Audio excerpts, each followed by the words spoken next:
out. Everybody.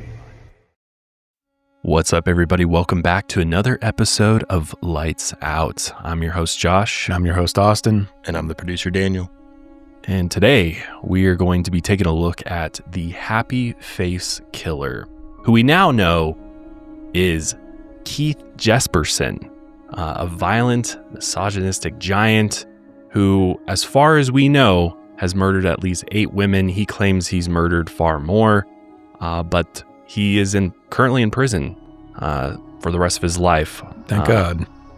Because of these heinous crimes. And this is a case that actually, I've heard about him for a while, of course. You know, you start looking at the smiley face killers, which is, unrelated to this, but this usually pops up in some of your search results, the happy face killer. And there's also a show on Paramount right now that came out recently called Happy Face, which was produced with the help of actually Keith's daughter, who is now, very outspoken about her father's actions and is, trying to make amends with the victims, which is great. But this show, which stars Dennis Quaid. Yep. He's kind of had a bit of a revival lately, hasn't he? He was in The Substance. I don't know if you watched that movie. That was a crazy movie. I haven't seen that one. For a bit. Yeah, wild, kind of body horror movie. And he was also in the Reagan. The Reagan biopic. And then he's in this. He's kind of been around quite a bit, more than he used to be. Yeah, and he's getting up there in age too. He is, yeah. I always remember him as the dad from Parent Trap. That was like same. Same. I know my wife loves Dennis Quaid, like Parent Trap. Dennis Quaid, right. She's always been like, he's so handsome. Yeah, handsome model father. Yeah, exactly. But I watched a little bit of the show. It's inspired by this, so they've kind of taken some liberties, but for the most part the show is sort of told from Melissa, his daughter's perspective, of like growing up with this guy. What was he like? And I must say, I think Dennis Quaid definitely embodies the absolute creep and monster that Keith Jesperson is. And if you want to check it out, I mean, after you listen to this episode, you can decide. I mean, it's pretty disturbing, as you can imagine with any serial killer, but he's on a whole other level. He stood at 6 foot 6 inches tall. So this guy's a massive man. He's like up there with Ed Kemper. Yep. Yeah. I think he's just an inch or two shorter than him. So, he's already this physically imposing force. And the reason he's the happy face killer is he would, as we'll get into later on, he would sign his name at the end of letters and notes that he would write to like the press and things like that with a little smiley face on there. Yeah. His brand. Yeah, his brand. His ego. Real basically. Cute. Yeah. But an absolute monster. So buckle in. This one gets disturbing pretty quickly, including just going over his background in his childhood. I think it becomes very clear where he definitely does not have an easy childhood by any means. And there's definitely some events there that, with serial killers, I think we're all curious as to how they end up the monsters they eventually become. And I think with Keith, it's very clear that there's a lot of things that happen early on that sort of shape his trajectory, I'd say to some extent. There is some animal abuse in here as well, just forewarning. I'll give another warning before we get into the details around that. But overall, a very disturbing individual who I'm glad is behind bars at this point. But is also a mystery for a number of years as well. Yeah, and without kind of his statements, they wouldn't have really connected a few of the murders, if any of them really. And individuals were serving time. Yeah. For his crimes he committed. Mm-hmm. Yeah. So there were some cases that were just way off. There is some debate still over like whether he committed as many murders as he claimed he did, or even some of the 8 in question. But there are some that, without a doubt, that he knows too much about them to not be guilty. So take a deep breath and here we go. Let's start at the very beginning of Keith's story here. So Keith Hunter Jesperson, he was born on April 6, 1955 in Chilliwack, British Columbia, Canada. And I hope I'm pronouncing that right. Chilliwack. Chilliwack. There's some pretty wild names up north there. But his parents were Leslie Samuel Jesperson and Gladys Lorraine Jesperson. Keith was the middle child in his family with 2 brothers and sisters. And growing up, Keith described himself as the black sheep of his family. He was large in size, so, he often got teased by his schoolmates. After his family moved to Stella, Washington, which he was not happy about, he never really fit in. He struggled to make friends, mostly due to his large size, and growing up, he was always known as the big kid. He eventually grew to be 6 foot 6 inches tall. Again, like I said at the beginning, just a few inches shy of Ed Kemper and weighed around 250 pounds. Massive guy. Although he had brothers, they never helped him with the teasing or bullying. Instead, they contributed to it by nicknaming him Igor and Monster Man. Other kids caught on to that nickname, which they called him throughout his school years. And because of the bullying, Keith had become a quiet and shy child. He typically just played by himself, but he would also lash out and misbehave. And sometimes he'd even get violent. This would end in punishment by his father Les, who was reportedly dependent on alcohol. And according to Keith, this included severe beatings, sometimes in front of others, and one time his father even electrocuted him in the family greenhouse as a form of punishment. And Keith claims that it was 220 volts, which that would be very, very serious electrocution, but his father claimed it was only 12. So not sure exactly what to believe here. Yeah. Regardless, nobody should be electrocuted as a punishment. Right. While his father later denied he was ever abusive, other family members claimed that he in fact was. And according to Keith, his paternal grandfather was also abusive and prone to violence. So clearly there's a cycle of violence throughout the generations of this family. But when Keith was 9, he called a woman a bitch, and her 16-year-old son jumped out of his car and punched Keith and kicked him twice with his pointed cowboy boots. And when he got home, his father allegedly beat him until he couldn't scream anymore. His father was incredibly domineering and even charged his son's rent when Keith was only 11 years old. His father also had a misogynistic view of women, which many believe influenced Keith's early views of the world. Next, forewarning, this is discussing animal abuse, but at an early age, some say as young as 5, Keith would capture and torture animals. He reportedly put cats in bags and threw them in a lake. Sometimes even got 2 animals together to see which one killed the other. He admittedly enjoyed the feeling he got from taking animals' lives and watching them kill each other, which I think this is one of the That's a big one. Yeah. Big serial killer signs is the animal torture. But he often captured birds and stray domestic animals around the trailer park where he grew up. He would also severely beat the animals and strangle them to death. He also claimed that his father encouraged this behavior and was even proud of him for it. And from a young age, Keith noticed that his father really valued aggression. And one of Keith's earliest memories is throwing a rock down a slide at a playground. And this rock hit his brother in the head and caught the attention of his father. Keith would continue to be aggressive because he thought it was one of the few ways that he felt validated by his own dad, which is just fucked up. Yeah. Completely.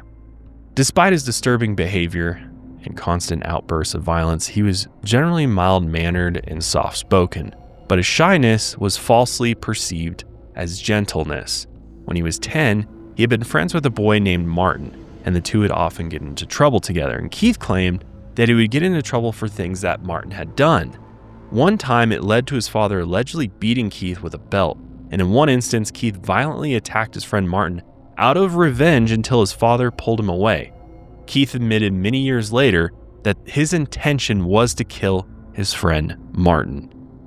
And about 1 year after this whole incident, Keith was out at a lake swimming when another boy held him underwater until he blacked out. Later, when he saw the same boy at a public pool, Keith tried to drown him by holding his head underwater, and the lifeguard eventually intervened and pulled them away. His violence, though, continued throughout his teenage years. He reportedly shot neighbors with his BB gun, and he shot an explosive arrow at a teacher's house. He also allegedly became interested in pipe bombs. Keith also claimed that he was to when he was 14 years old, and that this was his first sexual experience. In 1973, Keith graduated high school, placing 161 out of 174 students, and he decided to not go to college, mostly because his father didn't believe he could handle it. As I mentioned at the beginning, all of that right there is definitely outside the norm of someone's childhood. Yeah. Lots of violence, lots of aggression, abusive father. Yeah. And, I feel like you are a product of your environment in many ways. Sure. And this is the environment he grew up in during the most formidable years of your life. And his father is consistently reinforcing that violence is the answer, aggression is the answer, and doing nothing whatsoever to put him on the right path. Right. Which is setting him up for exactly what he becomes. Yep. Yeah. Fortunately, yeah. And that's where the story leads. And a lot of people wonder, what was his romantic life like? You could imagine kind of who he was as a kid.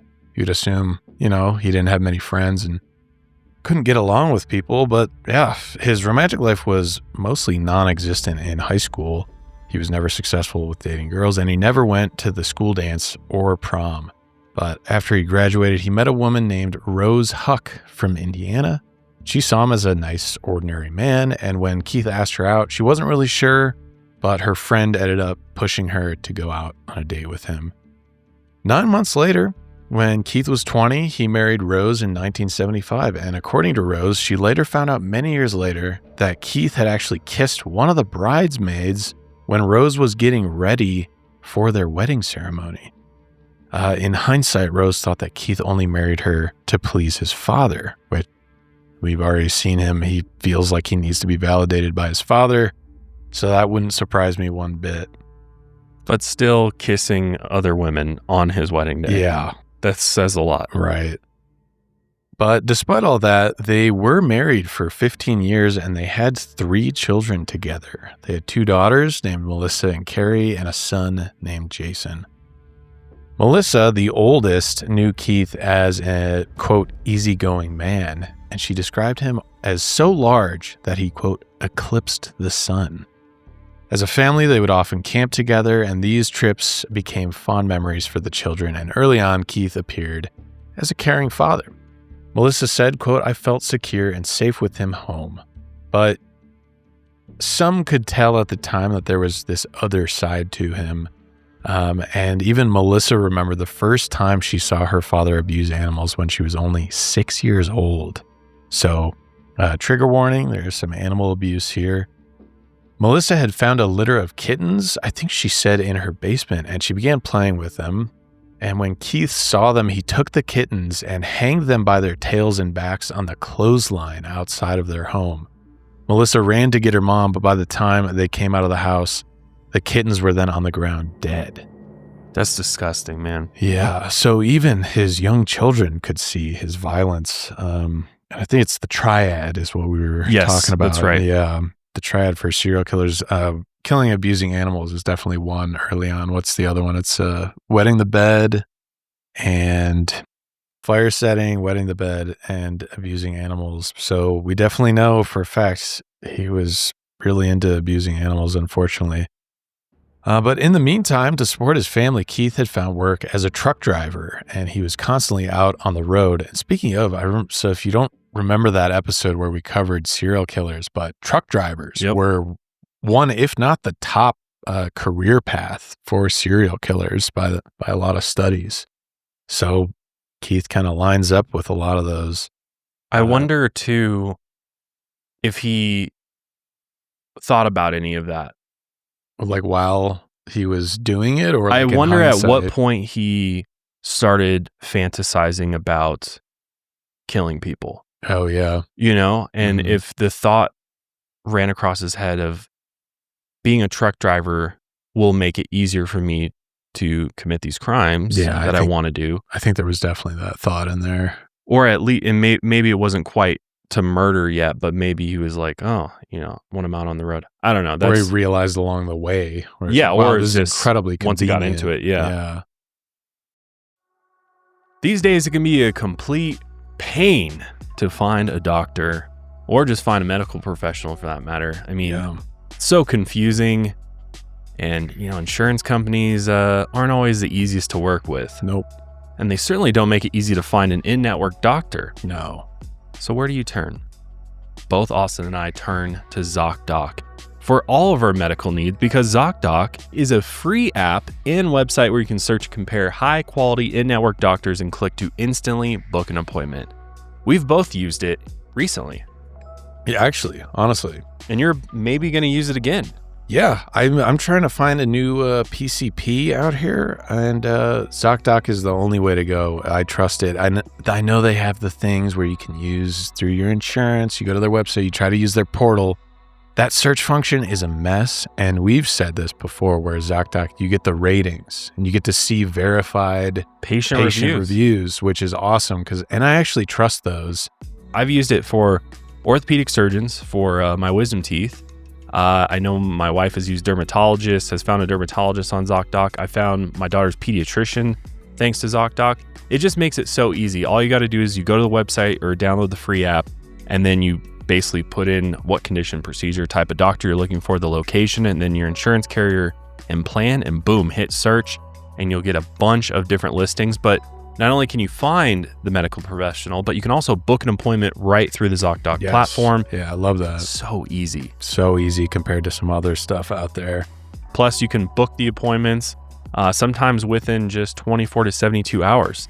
You can get in to see that medical professional, and sometimes you can even score same-day appointments. So if you don't know where to turn, you've got a nagging ailment that you need to have seen by a medical professional, you can trust ZocDoc, because they will help you find the right person. So stop putting off those doctor's appointments and go to ZocDoc.com/lightsout to find and instantly book a top-rated doctor today. That's ZocDoc.com/lightsout. ZocDoc.com/lightsout.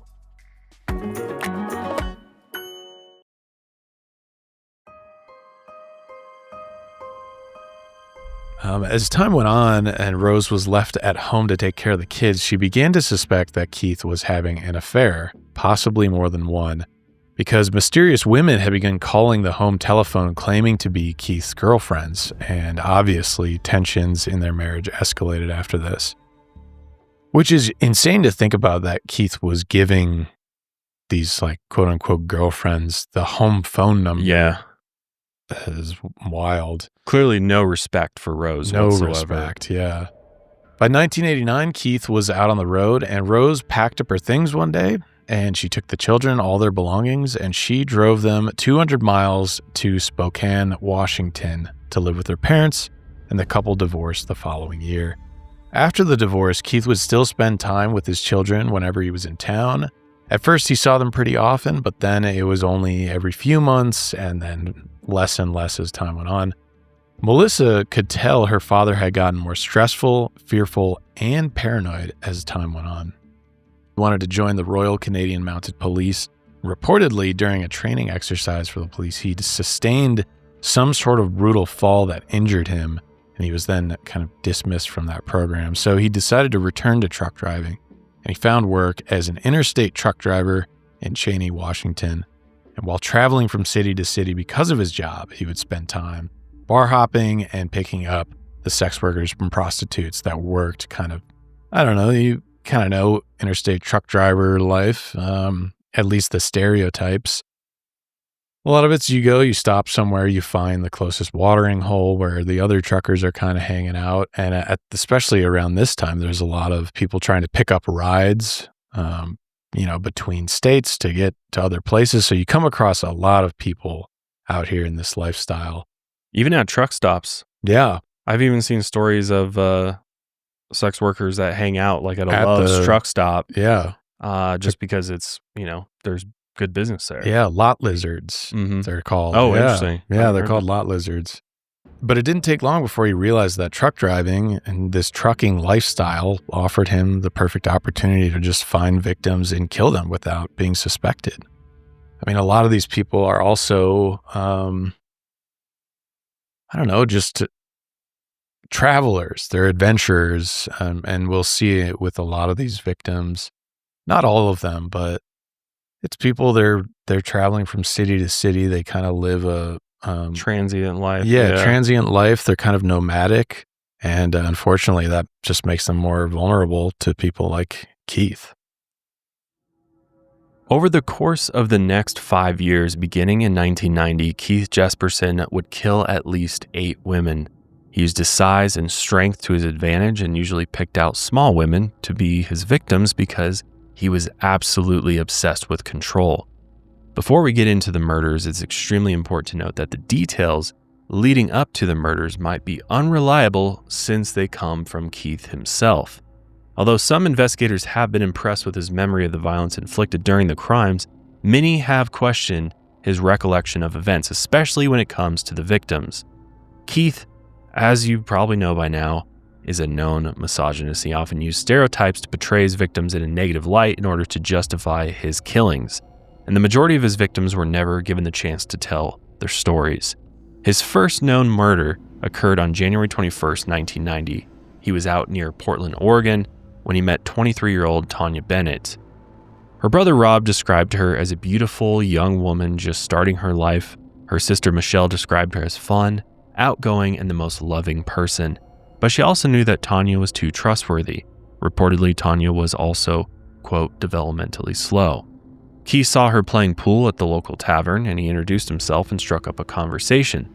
Later that night, he invited her to the house he had been renting in the area. And at some point in the night, he gave Taunja the excuse that he ran out of money and had to go grab cash so that he could get some food. Taunja came back to the rental house with him. At the house, they reportedly became physically intimate on the mattress on the floor. And according to Keith, she said, quote, "Well, I'm not getting there, so why don't you hurry up and get it over with?"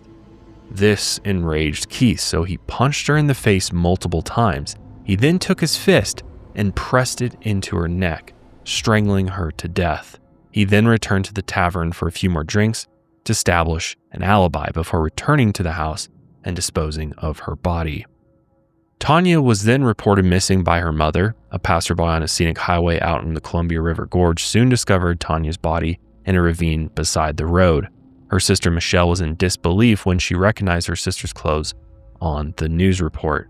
Melissa, Keith's daughter, remembered staying at that rental house that following summer, and she noticed dark stains on the ceiling that might have been blood, but she never brought it up.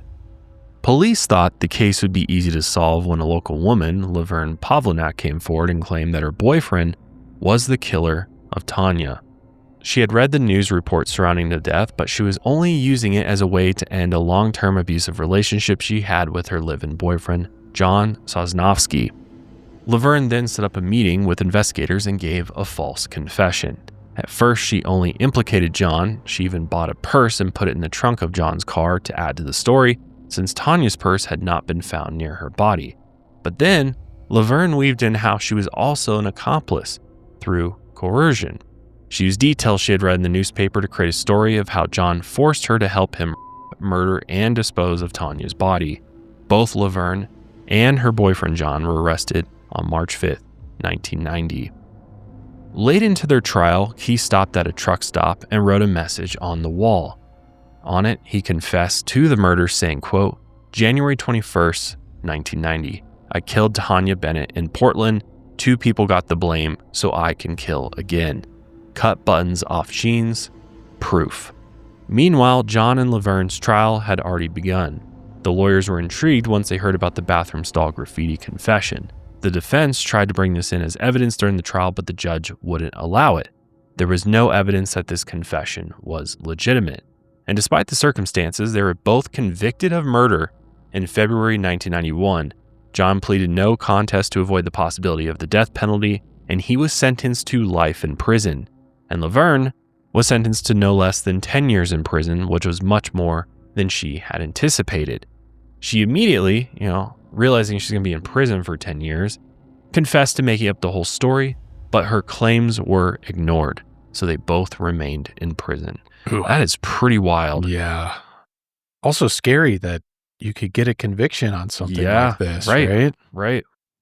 So that same year Keith Jesperson killed Taunja, Keith actually tried to kill another woman, but failed. Dawn Richard Slagle, a 21-year-old nurse from Mount Shasta, California, became the only known survivor of an attack by Keith Jesperson. On April 12, 1990, Dawn and her then husband got into an argument. She left the home with her infant son to cool off and headed to a local shopping mall around 10 p.m. that night. She sat in a well-lit parking lot to clear her mind. Soon, she noticed a man in a 1974 Chevy Nova looking toward her. Moments later, the man got out of the car and approached her. He then struck up a casual conversation with Dawn. In this conversation, obviously this man is Keith. Keith made it seem like he was just this simple family man who missed his children after this divorce with his wife, and Dawn was really disarmed by his story. And the conversation eventually got Dawn, who was holding her son in her arms at the time, into Keith's car. She sat in the same seat Taunja had sat in just moments before her death. They ended up going for a drive to a remote area outside of Mount Shasta city limits. When Keith stopped the car, Dawn immediately knew something was wrong. She described that Keith's face had gone, quote, blank. For several hours, Keith attempted to Dawn, but she put up a fight.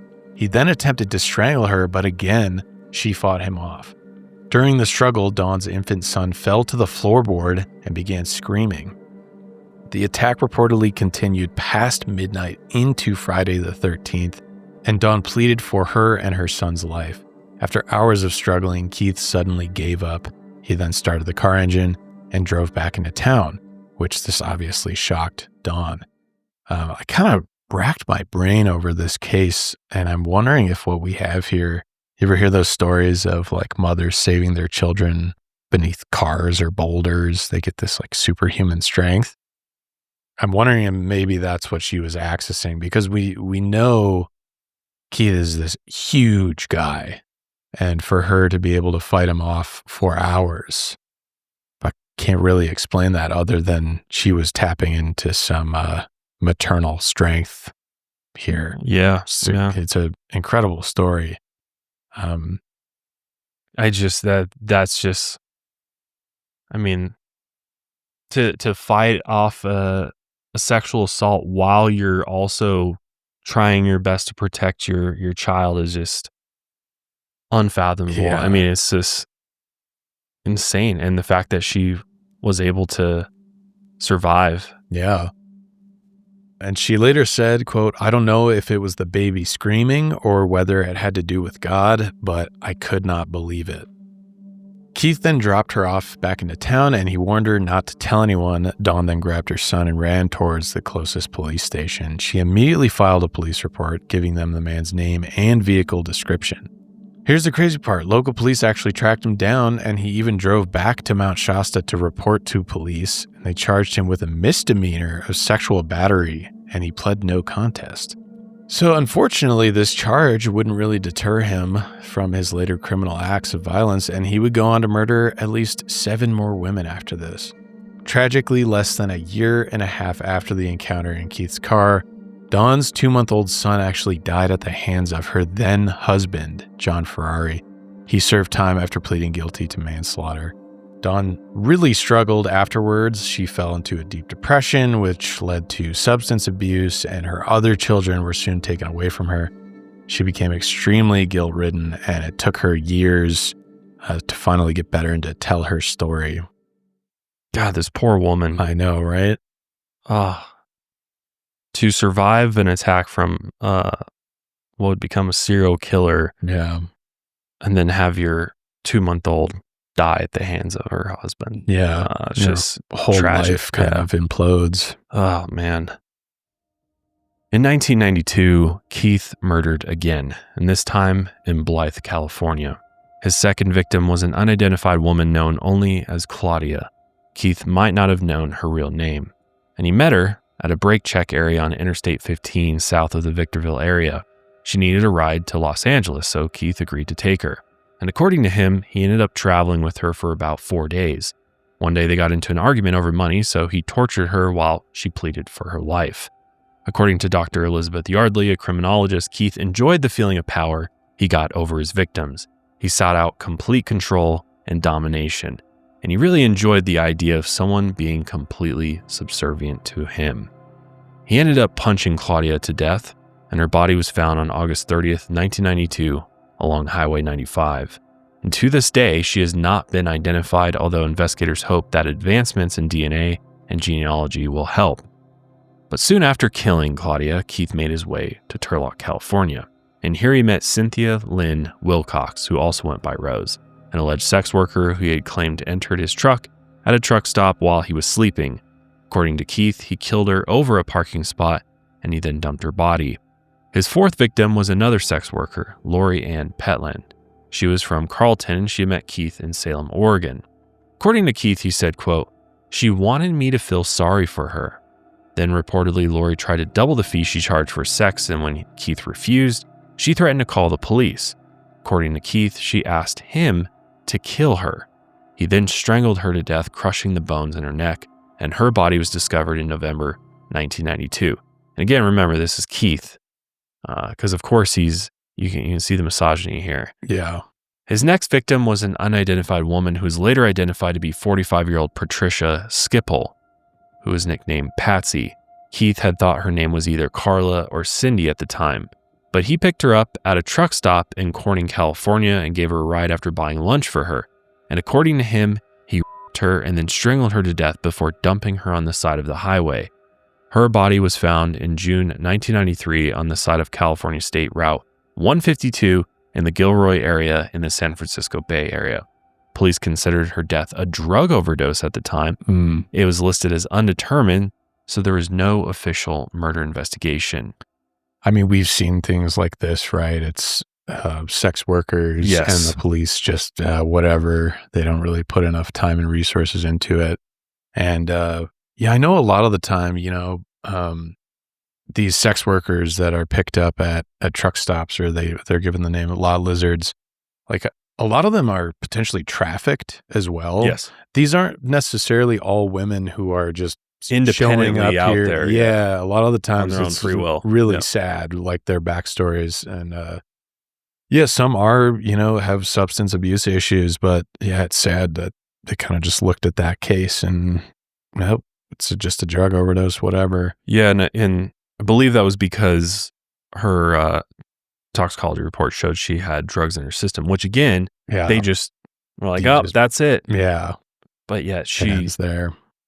Was brutally murdered. Right. And they just completely overlooked that. And even the actual physical signs on her body suggested that there was a lot more that went down than just a drug overdose. But again, the police were just like, we don't have time to fully investigate this. It's going to be too much time and effort. So we'll just go with that, which is very unfortunate because there's, again, as in many serial killer cases, there's ample opportunities for law enforcement and often tons of different agencies involved with these serial killer victims that had they just taken those extra steps and taken this human being's murder more seriously, they could have actually nabbed this guy before he went and killed more.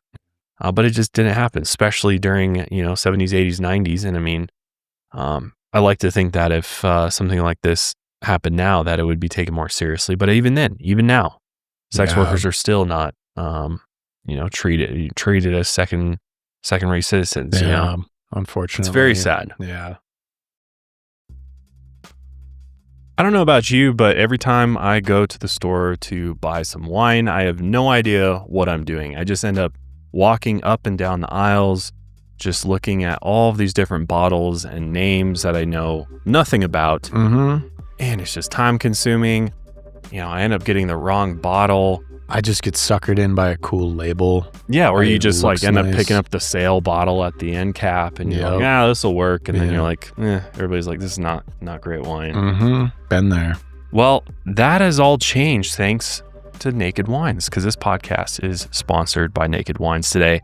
And now you can shop for wine totally differently. Naked Wines is a service that directly connects you to the world's finest independent winemakers so you can get award-winning wine delivered straight to your door. And you can use our code LIGHTSOUT for the code and password at nakedwines.com and get their incredible deal of 6 bottles for just $39.99. So you're getting award-winning wine, and with this deal, you can get 6 bottles for just $39.99. I mean, what a deal.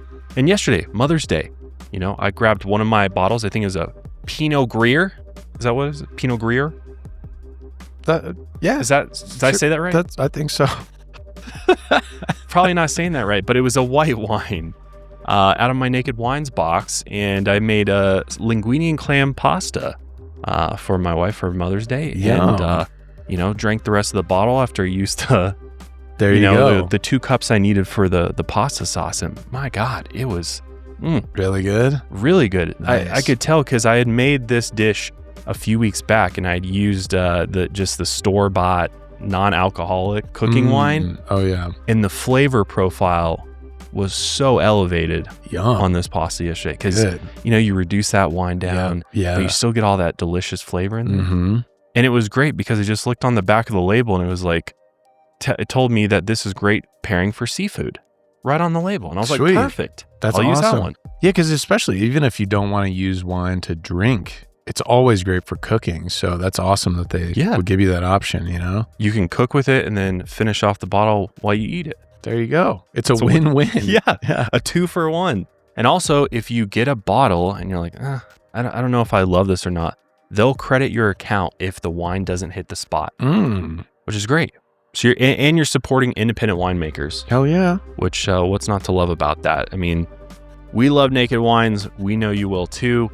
Now is the time to join the Naked Wines community. Head to nakedwines.com/lightsout and click enter voucher and then put in our code LIGHTSOUT for both the code and password for 6 bottles of wine for just $39.99. And guess what? Shipping's included. That's $100 off your first 6 bottles at nakedwines.com/lightsout and use the code and password LIGHTSOUT for 6 bottles of wine for $39.99.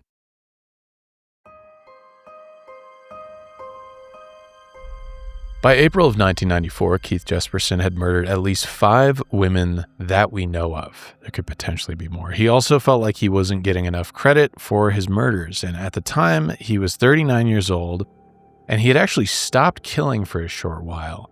Instead, he spent his time setting fires to fulfill his, quote, urges. That's by his own admission. And he began sending letters to the Multnomah County District Attorney's Office and the Oregonian newspaper. In this, this is kind of like his most infamous letter. It's a 6-page letter, and he tried to explain all his crimes. I mean, they're very poorly written. And again, he took credit just like he did on that bathroom stall. He tried to take credit for the murder of Taunja Bennett, which was now 4 years previous at this rate. And he was upset that the 2 others, if you remember, had, if you look at it from his perspective, they've been given credit for that murder. They were convicted for the murder. But he also confessed to 4 other murders in this letter. And this became the first time authorities actually linked a few potential cases to an alleged serial killer. Unfortunately, a lot of this case is dependent upon Keith's confessions. Otherwise, I don't think a lot of these would, one, get solved or even be connected to a serial killer. Yeah, I just want to read a little bit of this letter. Sure. And just explain. If you're watching this on YouTube, you'll be able to actually see the what this looks like. But it's just a piece of paper, lined paper, and there's a little creepy looking smiley face there at the top left. At the top, yeah. And the letter's titled "All 5 of 5."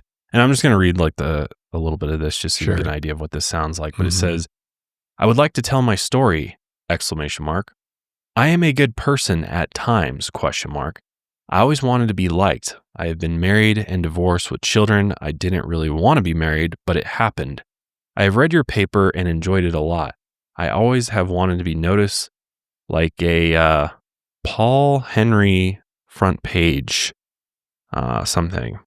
Yeah, it looks like he had a typo there. Or Paul Harvey, sorry. Paul Harvey. So I started something I don't know how to stop.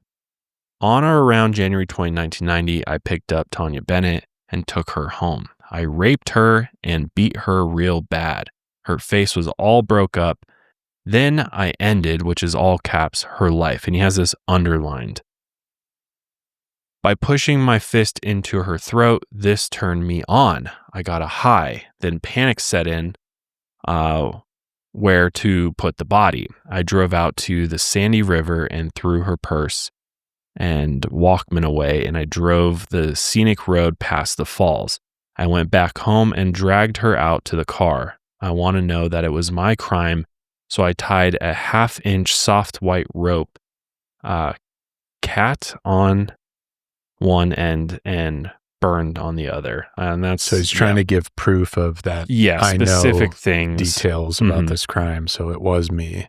Yeah, and it goes on and on for several more pages with additional underlined things specifically to basically whenever he's talking about killing, it seems like he underlines and emphasizes these parts of the note.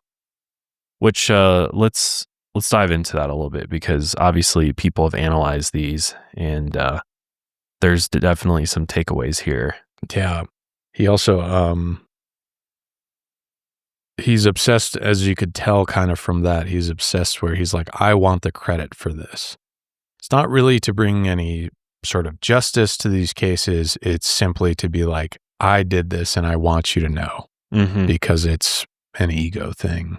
Yeah, it's a power thing for him. It's a power thing. He wants to, he wants to be this predator. Yeah, a terrifying man. So he doesn't want anybody taking that from him. So yeah, he also confessed to 4 other murders in this, and this became the first time, as I said, the authorities linked a few potential cases to an alleged serial killer. Keith signed every letter with a smiley face, sometimes instead of his name, and this was a simple trademark he made for himself and his murders. The Oregon newspaper that had received the letters then gave him the nickname the Happy Face Killer, and that's where that name comes from. Criminal psychologist Dr. Robert Shug later reviewed these letters, and he determined 4 main things. 1, a need for attention. 2, a low self-esteem and negative self-image. 3, a profound lack of empathy. 4, isolation. And he believed these themes formed the psychological backdrop for Keith's life. But the problem was the letters didn't contain Keith's name, and they weren't necessarily proof of any crime, even though he was adding those details to make it seem like he did it. But, these letters, they certainly cast doubt on some active investigations at the time, and they also caused some other investigators to reevaluate some of those murder cases that he had mentioned.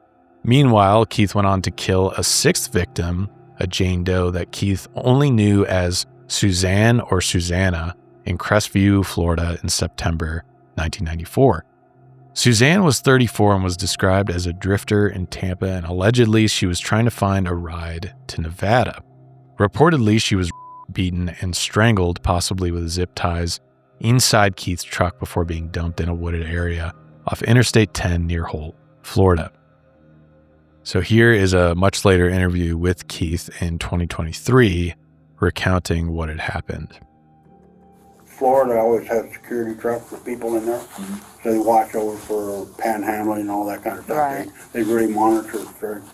I parked right behind the security guy, and I sat up, and once I got stopped, I sat on the edge of the bed, and I wanted to know whether she wanted to use the restroom, because that's what I was going to do, and then she started screaming.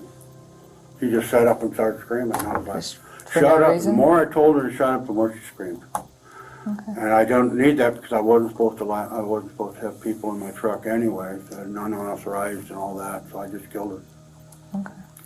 You got to consider after murdering too many people, that it was just an easy thing to do. And I was fearful because she ate all that spaghetti and stuff that she would, when I moved her, that maybe it'd come up. I wasn't quite sure, but I took 2 plastic ties that I had and I put around her neck and secured, figured that when I moved her that nothing would come out. That's why I did that. He almost seems proud. Yeah.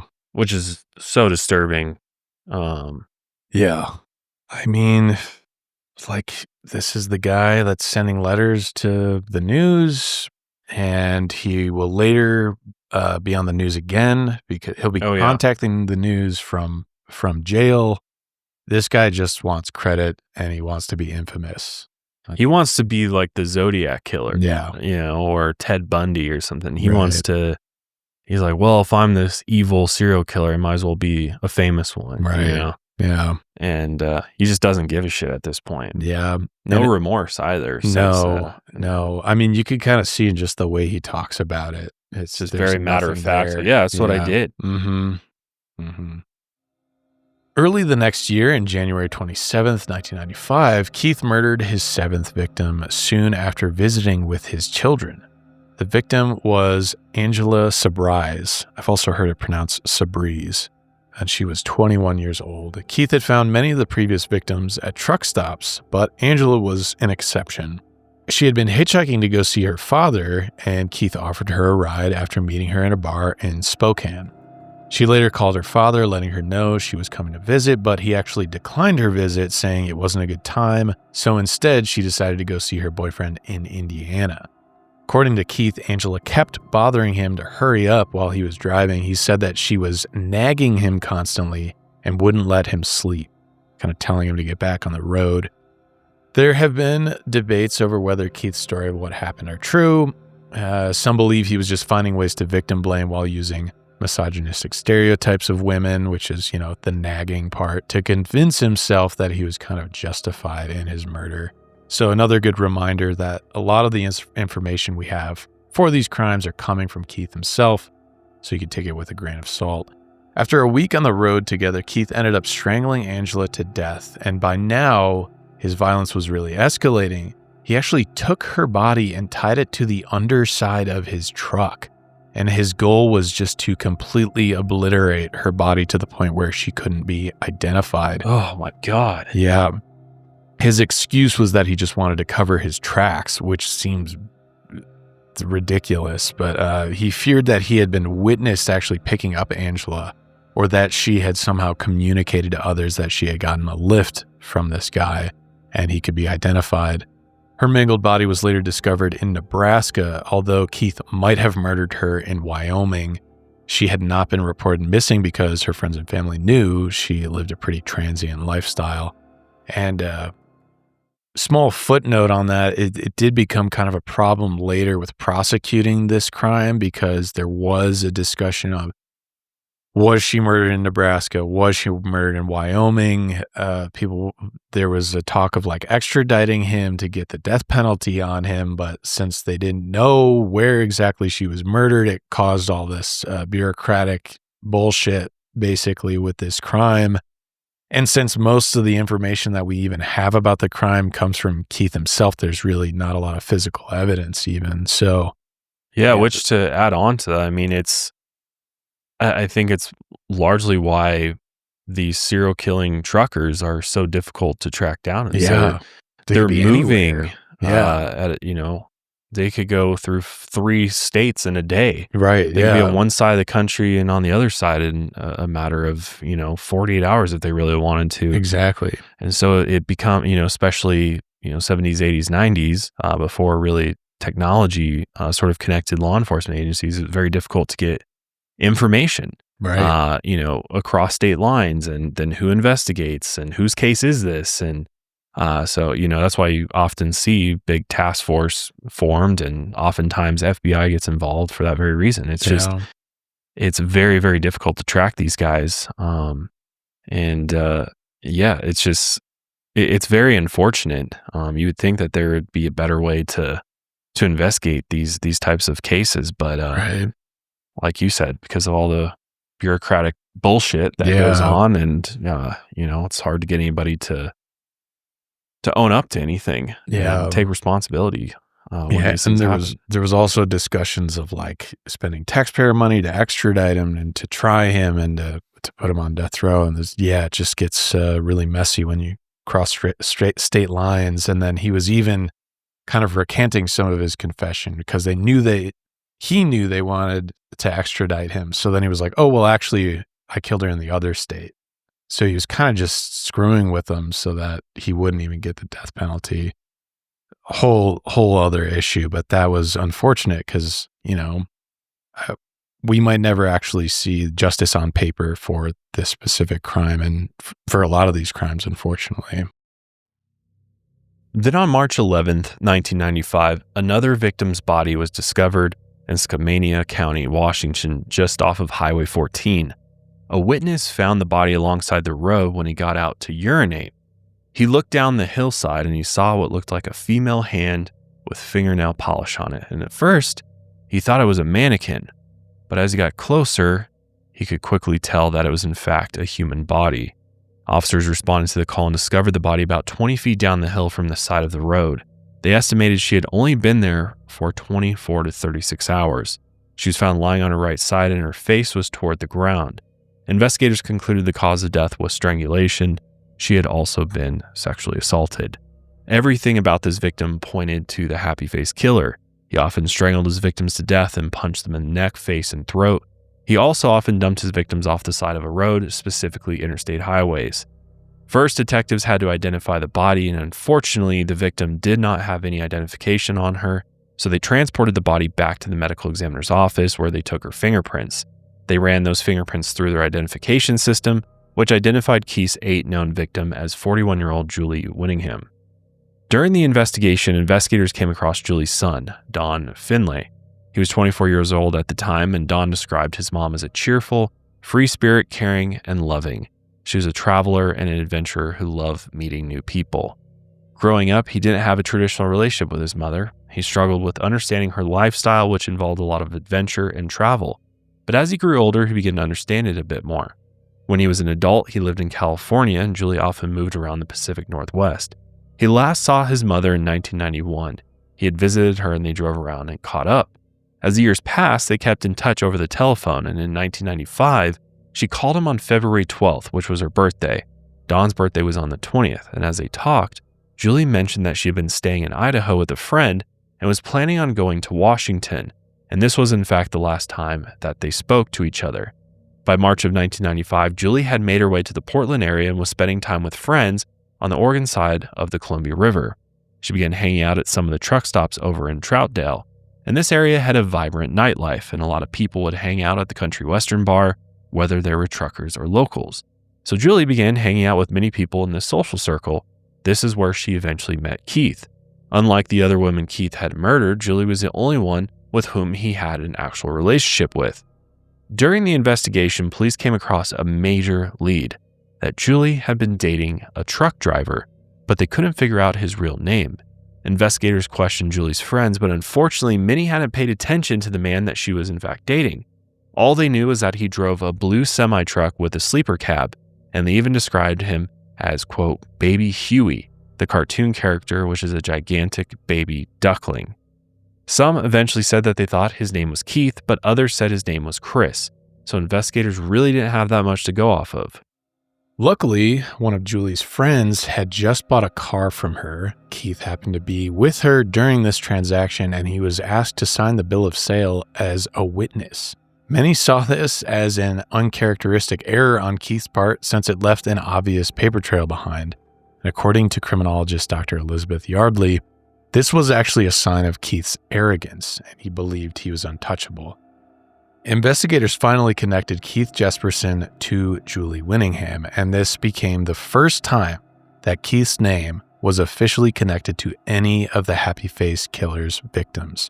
Police then traced Keith through his employers to a job over 1,000 miles away. He was traveling to Las Cruces, New Mexico County Fairgrounds to pick up a load of steel. Detective Monty Butner and his team ended up flying to New Mexico. The detective ended up questioning Keith, but he mostly refused to talk at this time.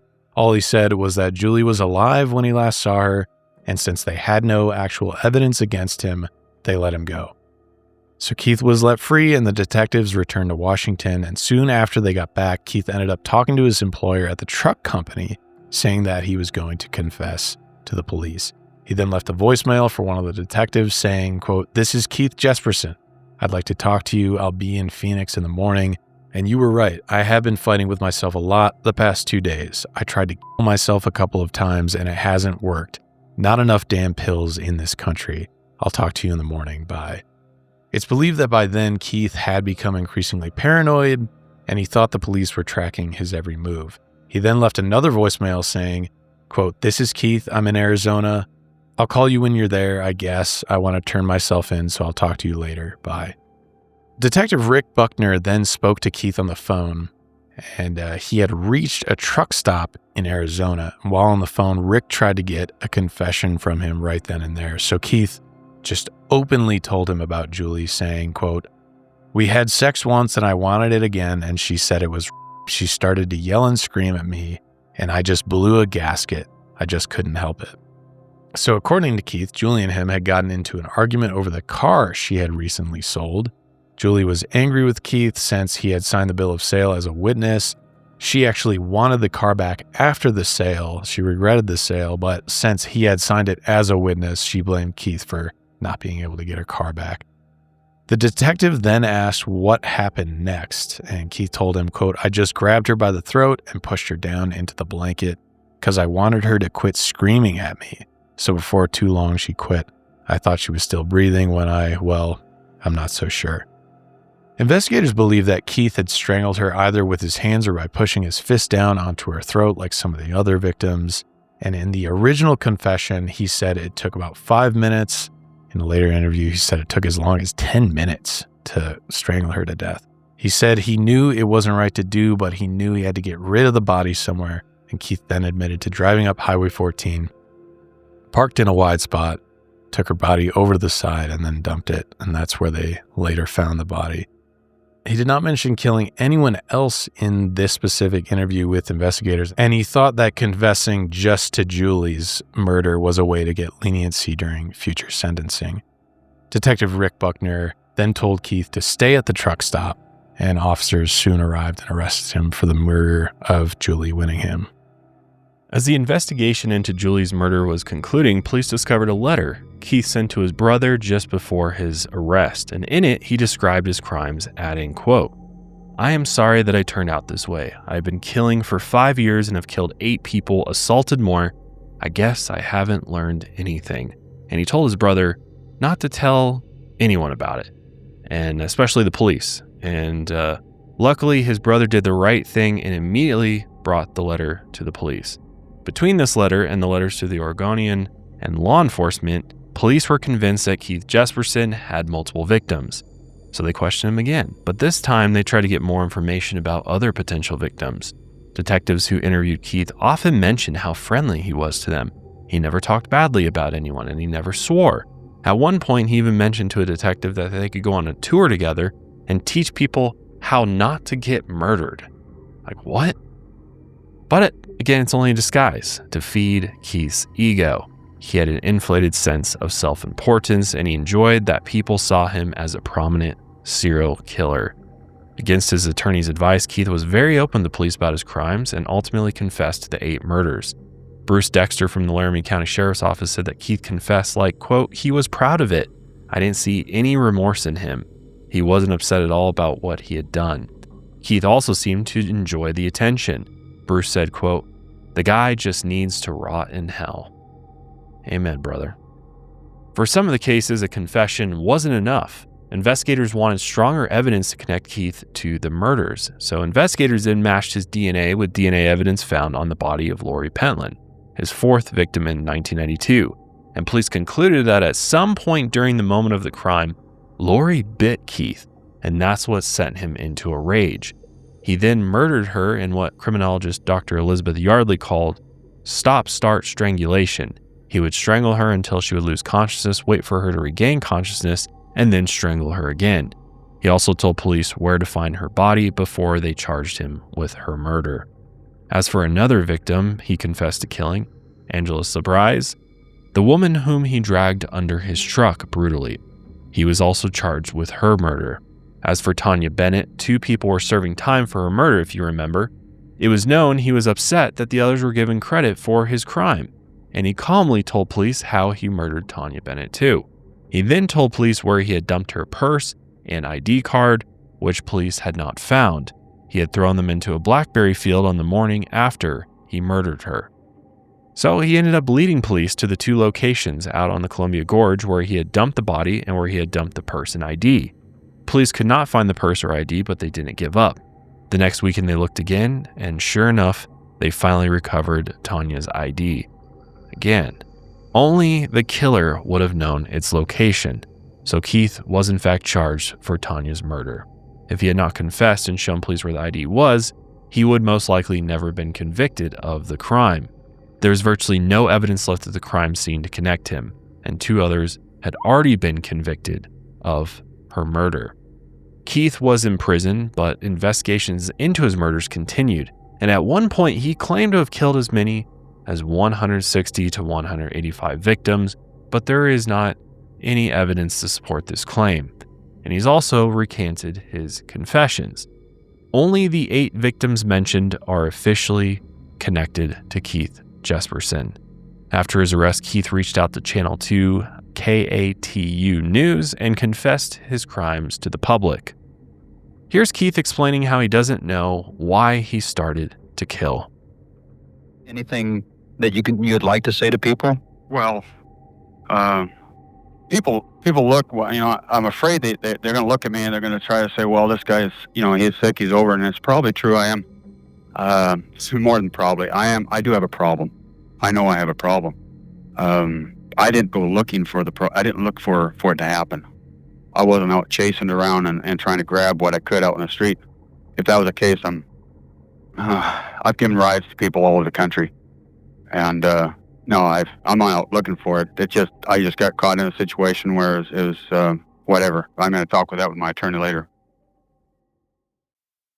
Seems like he contradicts himself a Yeah, lot. kind of a non-answer. I still don't It's not like really I didn't go out understand. looking for it. I was like, well, What are you talking about? why? Because some of these women approached you? Yeah, maybe that's just a way of him to. Well, they came to me and psychologically- then shit just happened. Right? Yeah. Like, come on, man. Yeah. And then what about I've killed 160, 185, Right. Yeah. I've given people dozens of rides. It's hard to believe a lot of the stuff he says too, just because he wants credit for things. So what's him to? I mean, you could imagine that he would just confess to more and more just to get more credit. Yeah, he's just trying to boost his ego. Yeah. I think ultimately that's all he wants is he wants to be recognized for something. And then, he's recognized for this. So he's like, why not be the greatest serial killer Exaggerate of all time? this. Yeah. Why not try? Mm-hmm. Here's another clip of Keith talking about remorse and confessing. This is from the same interview. It's kind of hard to explain, but I can't understand how I could do it myself. I've always thought I was a nice person. I've always brought myself out like that, and I've always got along with everybody. And I've come from a broken home, alcoholism and that. And I'm not going to blame that. Of course, there's going to be psychologists that are going to stick their nose in it, and they're going to ask how sane I am. And I am a sane person. I'm saner now than I probably ever have been. I'm coming forth with the truth. I want to make sure it's out there. Remorse? Yeah, I have a lot of remorse.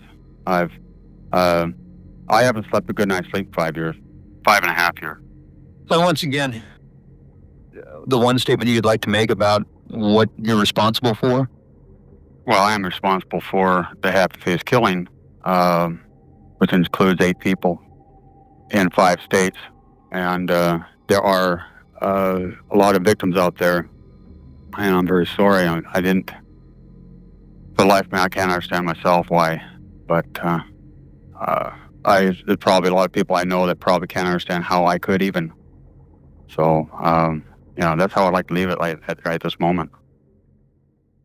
Yeah, he's just trying to save face. Yeah. He's just trying to make himself feel better. Yeah. I'm not this terrible guy. This just kind of happened, and Yeah. I'm sorry I did it. Yeah. I haven't slept. He's like, not once is he like, these poor victims' families, these parents that don't have their kids anymore, these siblings that don't have No, I haven't slept good in 5 years. Yeah. Remorse. Yeah. Come Sure, on, dude. man. Yeah. Yeah. I don't buy. I don't buy anything he's really saying. Really. I mean, I can accept the confessions to some degree, but he seems so weird and matter What's the of fact motive about for the stuff. truth, really? Yeah, and why contact the news? He just wants the attention. And I was going to say, when he says that, like, oh, I don't know why I did this. I don't know why I did this. Yes, you do. Yeah, you know exactly why you did it. Yeah. You just can't stomach saying it out loud Right. because you're ashamed of it. Yeah. He's ashamed of it and embarrassed, and it completely removes his ego. You know, it dwindles him down to the coward that he is. Mm-hmm. And he's in his mind riding a high of like, I'm this powerful, deadly serial killer. Yeah. Look That at everybody, me. I'm the happy face killer. He's his dad. Yeah. Yes, exactly. I think it really That's a comes good down point. to his dad. His dad fucked him up. Yeah. And Oh, yeah. His yeah. And he just he always loves to put the blame on the victims. Like, I always considered myself a nice guy. I only killed them because These they were women nagging me or Yeah. yelling at me or disagreeing with me. We got into an argument. It's always like he tries to put the blame on the victims. Yeah, Yeah. it's disgusting, man. Total scumbag. This guy has more interviews with media than most serial killers combined. I don't even know how he negotiated this from jail. Yeah. Hey, can I call up Channel 2? I think probably law enforcement, because of the nature of this case, they're like, the more information he's Recorded willing to evidence. divulge, Yeah, the better for our investigation. And, sure. And That seems like maybe a double-edged hopefully they'll get- sword. it does, Right. because he could just be spouting a bunch of bullshit that Right. just makes himself feel better. Yeah, and to get in the spotlight, you know. And I wonder how like the victims' families feel about this. Right. Hearing their loved one's killer get all this airtime. Yeah. That can't be. Yeah, that was Good for aired them. on the local Yeah. news. Yeah. Ugh. But, you know, on November 2nd, 1995, Keith entered a no contest plea for the murder of Taunja Bennett, and he was sentenced to life in prison. Ugh. On January 7th, 1996, almost 5 years after their convictions for murdering Taunja, John Sosnowski and Laverne Pavlinik were released from prison.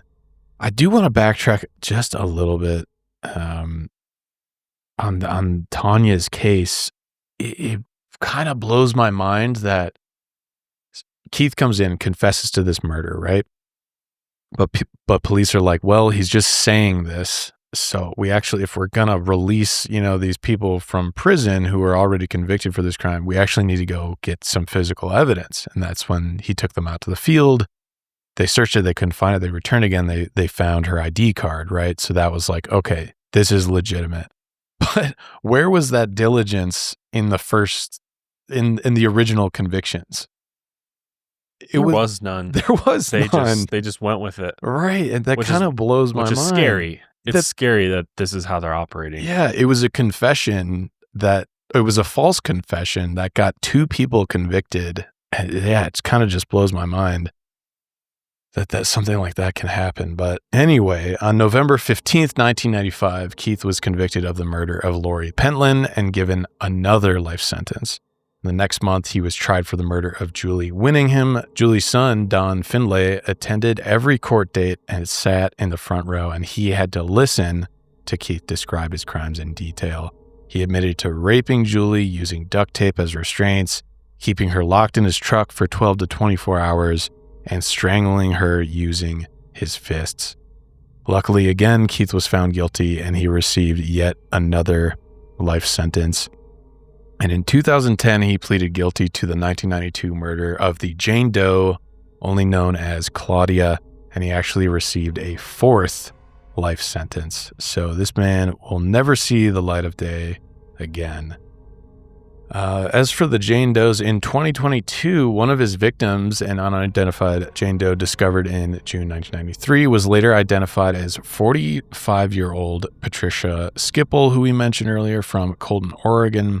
This was mostly thanks to the assistance from Santa Clara's Sheriff's Office, Cold Case Detectives, and DNA Doe Project. This is a nonprofit that provides investigative genealogy services to identifying crime victims. DNA Doe Project team leader Karen Binder said, quote, "This case was exceptionally challenging due to recent Norwegian ancestry, which resulted in very distant DNA matches on GED match and family tree DNA. It would not have been possible to solve this case without the dedication of our law enforcement partners at Santa Clara County Sheriff's Office." So it's awesome. They are, I mean, this is very recently, this was 3 years ago, that they're getting to identify victims.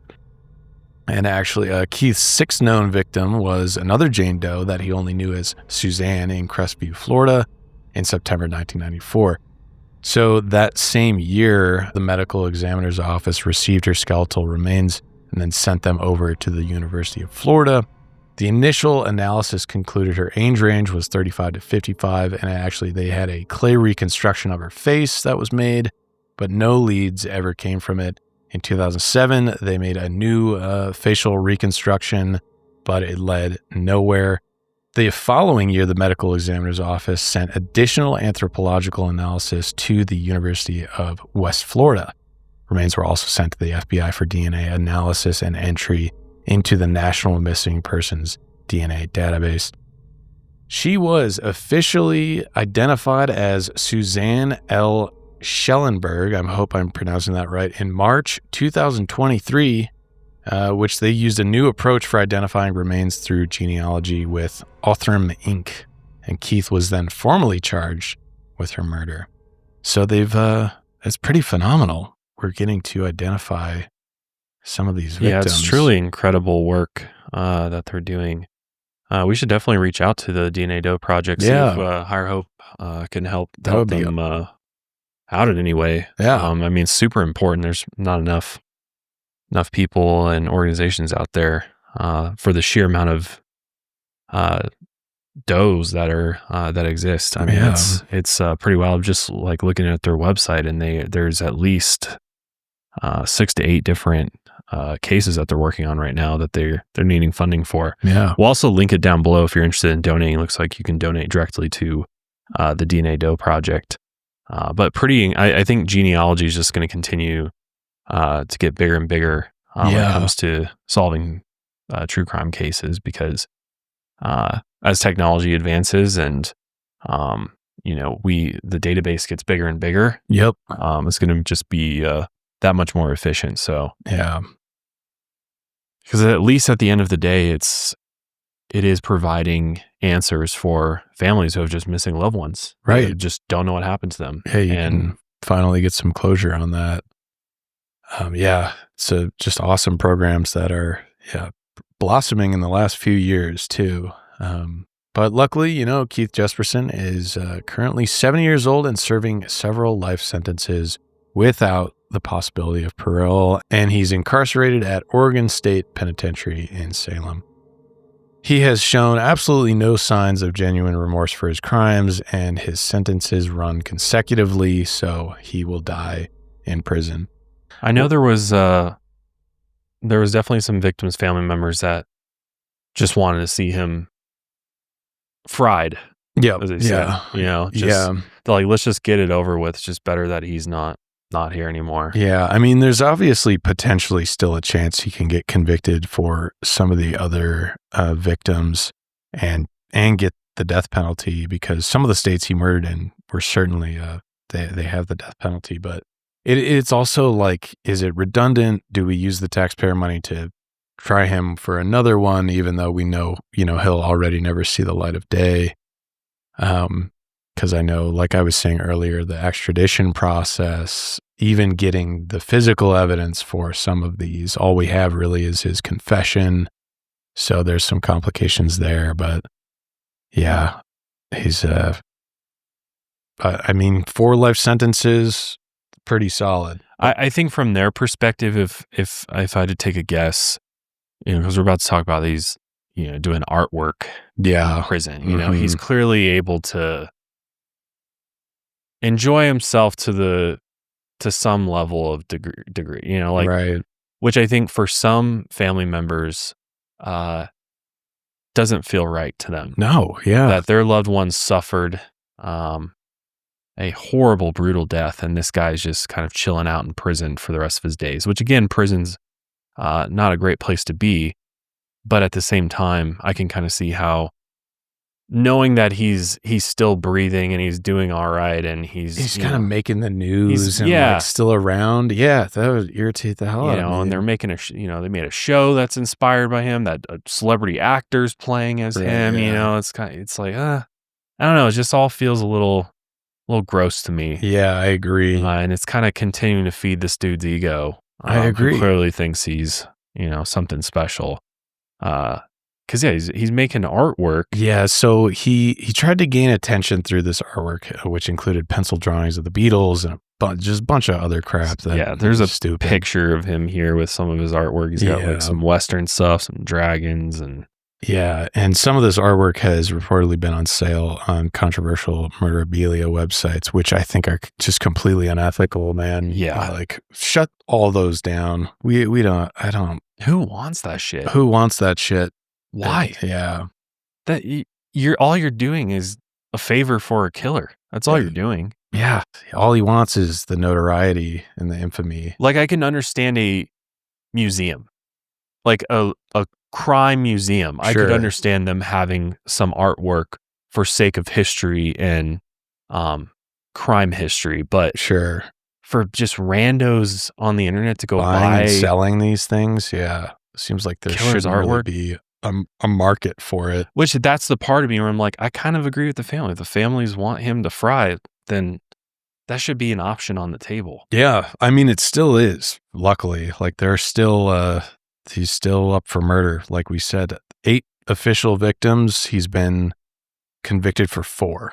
So, but again, like to your point, whenever we have this discussion, it's like the reality is that this, the death penalty process is a long, painstaking one with appeals and setbacks. And by the time you finally get to that point, he at 70 years old, he may already be dead by the time an execution date is set. Right. So, and it's expensive, and and arguably some would say death row is almost a better place to be.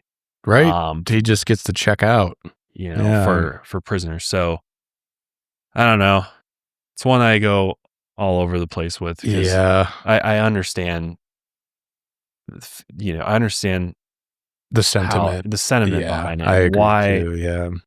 Like if it were me, I would probably want him dead too. Same, without a doubt. I wouldn't want to know that he's la-di-da-di-da drawing. Send that off to Murderabilia and someone will buy it for fuck that, dude. I agree. I don't want to hear about that shit. I agree. Or that Dennis Quaid's playing the killer of my loved one. Like, come on, man. Yeah, it's what happens when we glorify serial killers too much. When they're just cowards, scum. Just cowardly scum should be just wiped from the planet. Forgotten about. Right?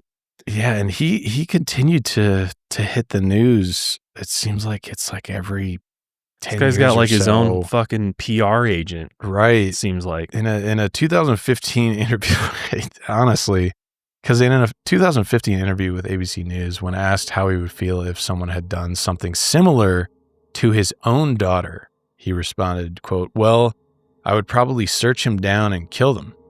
Yes, I'd like to go back in time and change it and make it all go away and make it all peaches and cream again, but I can't do that. I highly doubt that's what he actually thinks."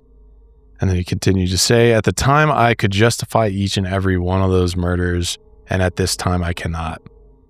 No, I'm deeply apologetic for the horrible things that I've done and the horrible pain I've caused to their family. Yeah, none of that. No, it's none of that. In a 2024 interview, he said he is still being investigated for several other murders, and he offers his DNA whenever he can to rule himself out as a suspect in other open cases. That's about the least you could do. He said, quote, "I don't need murders. I didn't commit being pinned to me just because. I don't need to be made to be even more of a monster than I already am." Whatever. Sure, bro. Yeah. Whatever. I don't care. In recent years, Keith's daughter from his first marriage, Melissa Moore, who we've mentioned kind of throughout this episode, has been in the spotlight, while his 2 other children maintain private lives. For years, the family tried to process what Keith had done. Her mother, Rose, broke the news to her children in 1995.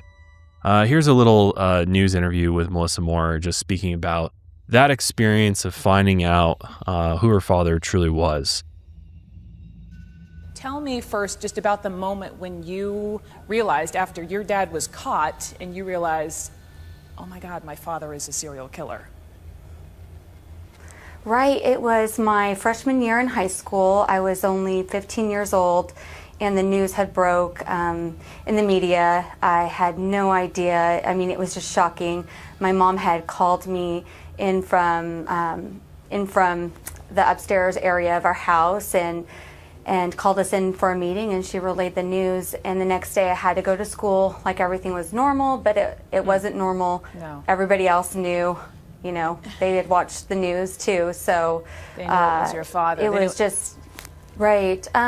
He would hang my pets. For instance, it was, in one case, it was some kittens that I had found in the cellar that I was pretending. I was just a little girl. I was 6 years old, and I had found them, and I was playing house with them, and I was pretending I was the mom, and I had taken the little kittens outside, and my dad had hung them on the clothesline and was torturing them.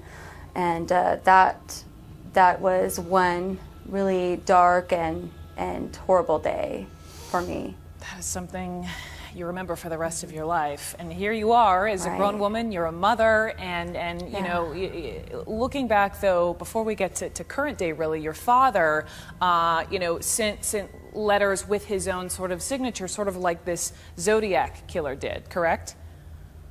Correct. It was a smiley face that he would put on the stalls of bathrooms at truck stops, and he would also send it to reporters, to the Oregonian. He would just put it wherever, he would leave it at his mark, wherever he could, to taunt the police. But kind of circling back to my initial comment around, what was it like? How did Rose, Keith's wife at the time, sort of handle this whole situation when the news started coming out? But Rose initially banned newspapers and magazines from their home, hoping that his children wouldn't see the horrific things that their father had done. But Melissa eventually went to the library to look at newspaper clippings and was horrified to learn the extent of his crimes. She had met with her father while he was incarcerated, and he urged her to change her last name, so she did. Recently, she has been clear that she no longer wants any relationship with her father, and she also forbids her children from getting to know him. Yeah, this photo is pretty wild. Yeah. She looks like she did do a visit to see Keith with her family and young children. And yeah, you can just see how tall Keith is too. Yeah, right? Towering over them. Mm-hmm. Melissa also said, quote, "I don't want my dad to get into the psyche of my children and hurt them in any way because he is manipulative. He was a psychopath. He has the potential still to hurt, even if not with physical violence or murder, but with his words. She also believes that her father would kill again if he were ever set free." But Keith has shared a story that was later published in books, news articles, podcasts, and countless interviews since his arrest. Melissa's done the same in hopes of rectifying the truth about her father's crimes, which her book is called Shattered Silence, The Untold Story of a Serial Killer's Daughter. But in hindsight, Melissa remembered odd things about her father from when she was young. She recalled things like possible blood on the ceiling of her father's rental house, rolls of duct tape in his bed inside the semi-truck, and a disturbing statement her father once made while on a trip when she was only 8 years old. He said he knew how to kill someone and get away with it. He described how he would cut the button off the victim's jeans so his fingerprints wouldn't be left behind. Then he said he would wear cycling shoes because they don't have imprints on the soles.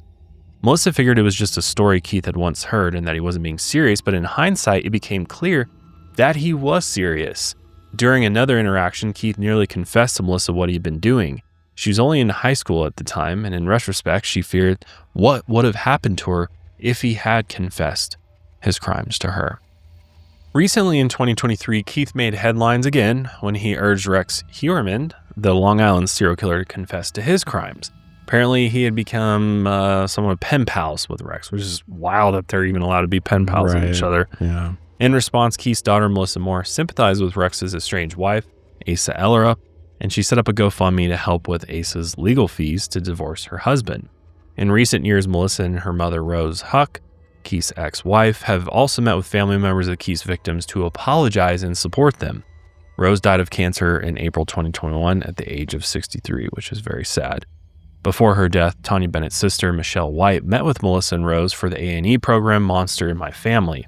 Melissa described how ashamed she felt over Keith being her father and how he had no remorse. After a tense discussion, Michelle told Melissa, quote, "Don't ever feel guilty about what your dad did. Don't ever feel guilty. Just because you came from him doesn't mean you did it." Which I do recommend checking that out. I had some mixed feelings about it. Yeah. I don't know. I don't know how I feel about it, honestly. I think, I think Melissa has good intentions in what she's doing. Although I don't know how helpful or healing it really is for the victims' families to talk to her. Yeah, because it's in a weird space where, obviously she's traumatized by her dad being Right. the serial killer, but is it her place to rehash all this? Yeah. I felt the same way during all that. Okay, good. I wasn't sure if I was just being like overly sensitive to it, but I kind of got the sense that the victim's family was a little like what the fuck? Like this Yeah, is like, kind why of are you weird, doing and this? this is, which again, it's called Monster in My Family. Right. That's the whole So concept. it's the whole concept of the show, and I don't know if there's anything that's like played up or not, or edited weird, or I don't know what the full. I'd be curious to see the full unedited version of this Interaction. interview because, it just seemed a little awkward and like maybe they didn't want her there, Right. talking to them. Yeah, because Michelle White, Tanya's sister, it seemed like she did get a bit upset that this whole thing was, and she's like, we have to relive this all the time. And I think about my sister leaving, going out the door and seeing her one last time. And now, this whole production's here and we got to do it all again. Yeah. So I did sense that from her, and I don't blame her at all for feeling that. No, not at all. Melissa was also contacted by Dawn Richard Slagle, the only known woman who escaped an attack by Keith Jesperson. Dawn was firm in her belief that the victims deserved more than the horrific accounts that Keith had given, which I 100% agree. Yeah. That's what this should be focused on. Yeah.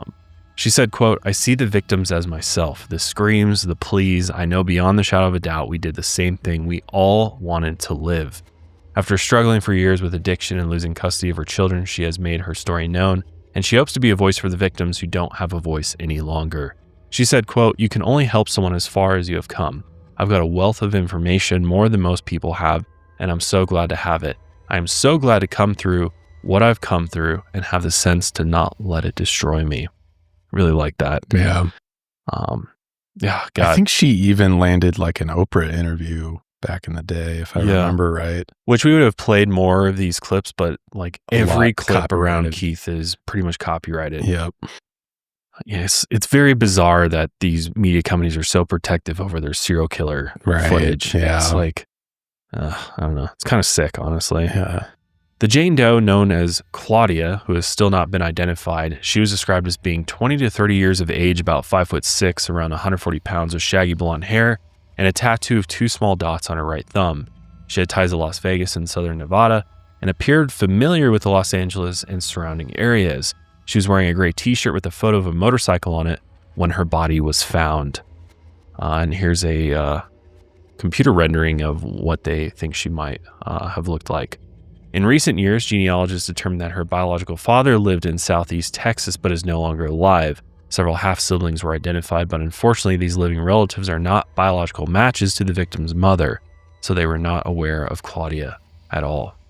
And if anyone has any information about the Jane Doe known as Claudia, contact the Cold Case Hotline at 951-955-5567, or you can email them at coldcaseunit@rivcoda.org. But yeah, that is the very disturbing case of Keith Jesperson. And yeah, it's really unfortunate that oftentimes the serial killers end up getting far more publicity than any of the victims, as far as even just their stories being told. Yeah. And then that, of course, media and shows then, go and create a show based off of the serial killer. It's, I don't know. I understand why they do it, but yeah, everyone's fascinated by serial killers. It's just it's a big thing in our culture. yeah, I guess, it is. And I hope we're reporting on this scumbag more accurately. And that's why, I think it's important to emphasize that a lot of this information just comes from Keith. And unfortunately, the true stories from the victims themselves are sadly gone, and we just don't. Wish we knew more about them and had their stories to tell, but And definitely some lapses in law enforcement sure. and their ability to investigate these properly. Yeah, I think you add, transient lifestyle, you add sex workers to the mix, and then you're crossing state lines. We've seen this in the what was the pig Highway of farmer? Tears Oh yeah, and Highway that of one, Tears and was Robert a big Picton. one, and Yeah. Robert Picton.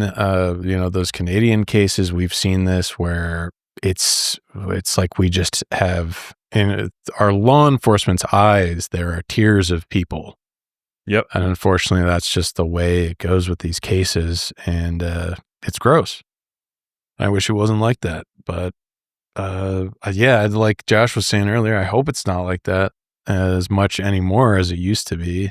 And all we can do is really continue to scrutinize law enforcement until they stop doing this. Yeah, Demand exactly. better. And also, too, I think one of the biggest things that I've learned over the years of just covering these cases is that you can't rely on them to solve your loved one's murder or disappearance, whatever it may be, because it's there's a good chance that it never gets solved, or it takes far longer than it should have. Yeah. Or they just get it wrong completely. Taunja Bennett's case. Yeah, completely get it wrong. 2 people who were not involved at all. Yeah. And it's sad that that's the world. And this translates across not all borders too, not just here in the United States. I mean, even in Canada, it's like so there's so many cases covered where RCMP has fucked things up or not done things right, and really it comes down to the family. It's the family of the victims, and in this case, a lot of them, their family members didn't even know they were gone. Yeah, they had no idea that and it's always, that's why I'm so inspired by the families, because it's just not only are you going through the absolute worst possible nightmare you could think of when it comes to your loved one being murdered or missing, but the strength that they show to push on to find justice for their loved ones, and the sacrifice they make in order to do what really the police should do, and all these government agencies should do.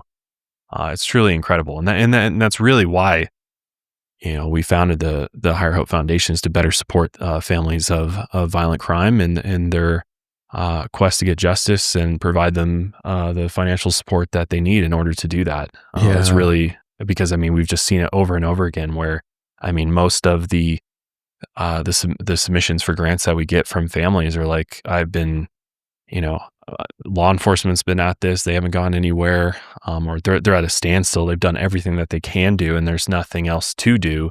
And so really it's, the family's just trying to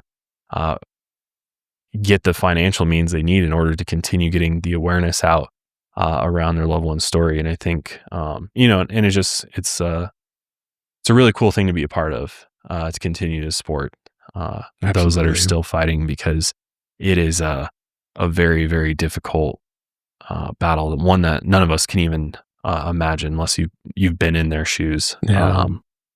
So yeah, this one, I don't know. I have a lot of mixed feelings about it. I have some mixed feelings about sort of some of the intentions behind some of the media and the books and things that just feel. Man, like I don't know. It's hard because I don't want to be a hypocrite, because we obviously have his interviews here, but it's weird, like huge publications, ABC or whatever, just giving him a platform, just giving him these interviews far after the fact. It's like we're not even really gaining that much from any of these circumstances, or like this kind of like a TMZ style energy of like the Happy Face Killer context, the Long Island serial killer. Yeah. It's like a weird drama headline, spicy. Right. I'm like, I don't give a fuck really about these people being pen pals in prison. Why is that news? Why is this news? Who cares? Yeah. Or like, I don't know. There's just something about a celebrity actor playing the role of a real serial killer. Like, obviously I love thrillers. I love, I love that genre. Yeah. I love true crime movies that are fictional. Yeah. You know, but I've, same thing with like the Dahmer series, which I know a lot of people and probably a lot of you out there, you enjoyed it, whatever. Yeah. For me personally, I just can't watch that I stuff don't watch because those either. I know too much about the real story that it just feels very disturbing and disgusting. Yep. That we are now reenacting Like something fictionalizing it. Yeah, fictionalizing it, but also like being like, well, this is based on true events or whatever, in an attempt to like rope more people into watching it because it's now kind of rewatching something that they're trying to make you perceive as like this is what really happened. Right. Yeah. And in the same sense, it's kind of continuing to, just It's the infamy unnecessary. around it. It's just like, why can't we just fucking? It's not even the real story. Like, why do we need this at all? Yeah, I'm not a big fan of it. Like, there are circumstances where there's media surrounding, like, My Friend Dahmer. It's the graphic novel of someone who went to school with Jeffrey Dahmer and just their interactions with him and what they knew of him and like his story as like a teenager in high school. That's fascinating. Yeah, I like right. those accounts, and like, this is a piece of media where we can maybe get some new insight, or like even just from the author's perspective of like feeling a little guilty because it's like, this was kind of the weird kid in our friend group for a little bit. Which that's little did we know he was getting loaded during class, like outside in high school, and showing up to class drunk. And there were a million cries for help, but we all kind of ignored it, even the adults. I think those like stories like that should be told. But yeah, I don't understand the re-fictionalization of these killers like over and over because it kind of idolizes them. Well, do we need to watch a celebrity actor go reenact the murders of a serial killer? No. For sake of entertainment and shock and awe? No, I'm good. I just don't get it. And maybe I have an unpopular opinion, but I don't know. I don't find any entertainment in that at all. I think it's, if my loved one was murdered by somebody and there was a show about how it went down, fictionalized for literal sake of just entertainment and not providing any value in the sense of this, the proceeds of this movie are going to the victims' families. No, this is just a, big studio making a shit ton of money off of a deranged, sick individual. Yeah. I don't know. The ethics behind it are kind of fucked up in my opinion, but I do like shows like Mindhunter where it's actually the focus is more on the profilers and their story. I find that a little bit more interesting than like if you go and look at the Dahmer profile, or the poster for that, it's what's his nuts, Evan Peters, handsome actor. I like Evan Peters too, but yeah, it's him kind of looking sexy and like Dahmer. And you're like, what is this? Is so weird. It's like idolizing the killer, right? It is. Whereas in like there are shows Mindhunter where it's more idolizing the people figuring this shit out and trying to how can we build new ways of finding these types of cretins out here in our society. So I like that a bit more, focusing a bit more on the, quote unquote heroes than the villains. Well, you know what they're doing next? What's that? They're coming out with Ed Gein. Jesus, man. Yeah. I'm good. I think I'm trying to remember what actor. Yeah, I was like, oh, okay. Now we're just going to go through all of them now. Isn't it the guy from Sons of Anarchy? Oh, yeah. What's his? Charlie Hunnam? Oh, yeah. Charlie Hunnam. So again, another attractive actor. Yeah. It's just like, we don't need this. Also, man, all right, here's an unpopular opinion. Sons of Anarchy just blows ass. And this guy's a really bad actor. So definitely going to be passing on this one. Also, we already have a quote unquote like fictionalized Ed Gein because that story loosely inspired Leatherface. The Texas Chainsaw Massacre. Like, which again, there's enough separation though. It's not like this really, is Ed Gein. Yeah, no, it more takes the creepiness of him and uses it in a different way. Well, we don't need this. We don't need it. Yeah, and it's like I'm looking at comments on this, like first look at Charlie Hunnam. What's his name? Fucking Hunnam. Oh, which guy? Oh, yeah. I think it's Hunnam. Charlie Mhm. Hunnam as Ed Gein. Damn, I'm sold. See, It's that's the all it is, sexualizing sexy. these killers. Yeah. Like, no, we should be the ugliest motherfucker Yeah, right. that you can yeah. find. No, it's Yeah. because they just want people to tune in. It's just, I don't know. Right. Yeah. I'll get off my soapbox now. And No, I go mean, fucking- I agree with you. Also, some of the greatest stories with serial killers, I mean, they've already kind of been made. Like we have them all, like Silence of the Lambs. Go watch that Right. instead. We already have banger ass movies that are way better, that are fictional With stories fictional about yeah. this. Yeah. That are like, again, they're maybe inspired by the real people, because they have what's his nuts in what is it, Buffalo Bill, or the whatever that killer was in Silence of the Lambs. But yeah, again, we're looking at it through the lens of the hero, where I think the draw for a lot of these newer shows is like, yeah, what sexy ass guy can we get to be a serial killer? It's really odd. I don't know why we put them on pedestals like this. Because of money, Money, Austin. baby, There's that money is. to make. That's true. That's the only People reason. will what?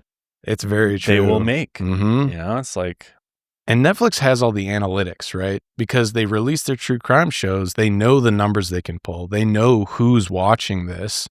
And then they're like, well, you know what? From this X, Y, and Z, we can get at least this many viewers if we have like this actor and we cover this serial killer and we throw it into a fictional plot. We can make this amount of money. That's how they just draw their analytics. And they have no recognition of like, it's like the scummier, the better. And let's get a hot guy so we can pump the numbers up. Subscription. And that's it. the Jeffrey Dahmer story just passed 1 billion hours viewed. That's crazy. And this is an article from 2022. 1 billion hours. That's why they're making this, because people will watch it. And that is more money for Netflix. yeah. Kudos if you got Netflix stock. Yeah. It's like, I don't know. Yeah. And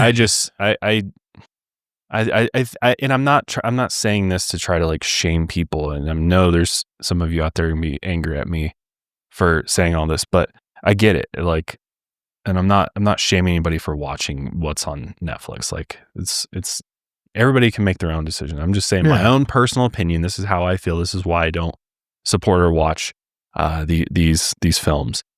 I get it though. Yeah. I get the appeal. I get why people watch it, and no shame if you're one of our viewers or listeners who watch it. It's just, for me personally, I don't feel good about it, so I choose not to support it.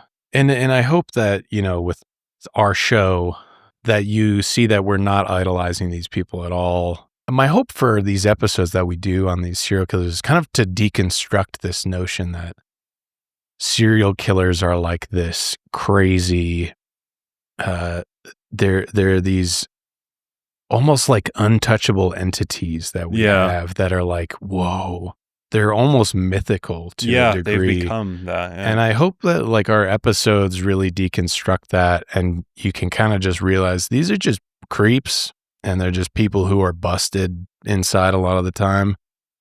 And they don't have anything really worthwhile to give to the world. And what they take is egregious and terrible.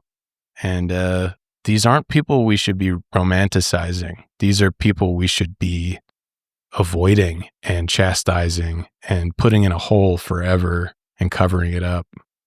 Yeah, and there's definitely some, first and foremost, the victims generally get completely left out of most serial killer case retellings. Yeah. Especially when it comes to popular media.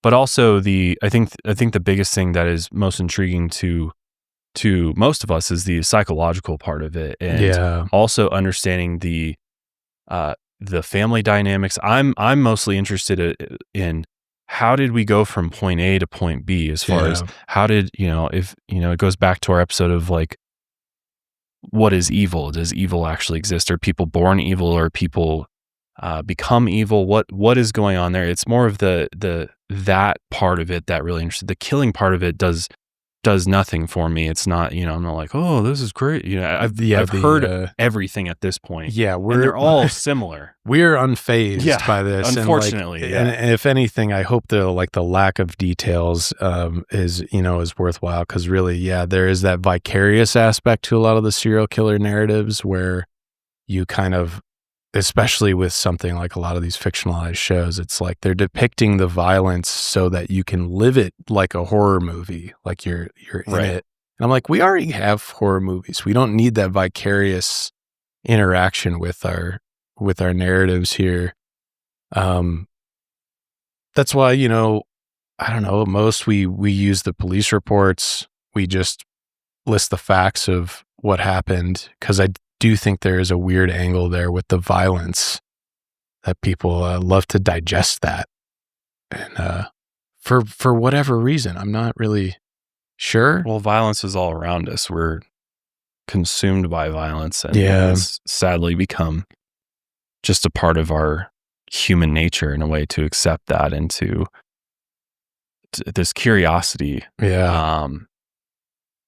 I don't know what it is. I think it's a deep rooted thing. But I agree. It does still fascinate me with the, like you were saying, point A to point B, and how they get caught, and understanding what the missteps were, and then there's always some level of understanding the situations that played out, and looking at different ways that things might have been different if XYZ happened, or and just there's definitely safety lessons to be learned. There's lots of different things, and also exposing law enforcement's and inadequacies and things like that is important, and understanding the full picture of how this unfolded, as opposed to just focusing in on the killing. And that's so true. The brutal parts of it. It's like, this is a much bigger thing, and we get so locked in on the scariest parts of it. But there's, to me, some of the scariest parts are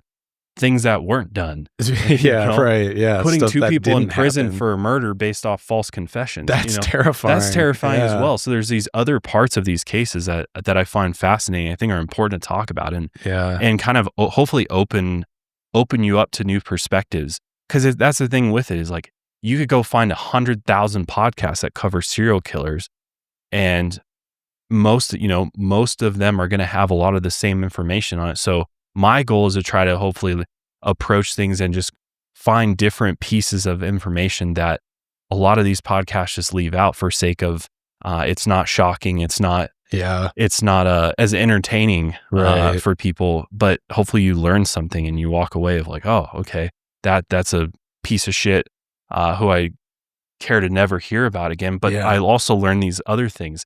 Oh, the Jane Doe project, what's that? Right. Oh, avoid truck stops. They're potentially really dangerous places. Highways are potentially dangerous places. There's an old Hitchcock movie, Dial M for Murder, which I like to think of sometimes, where it's like this, if I'm remembering correctly, there's a character in that movie who's piecing together what's going on because he's so well versed in true crime.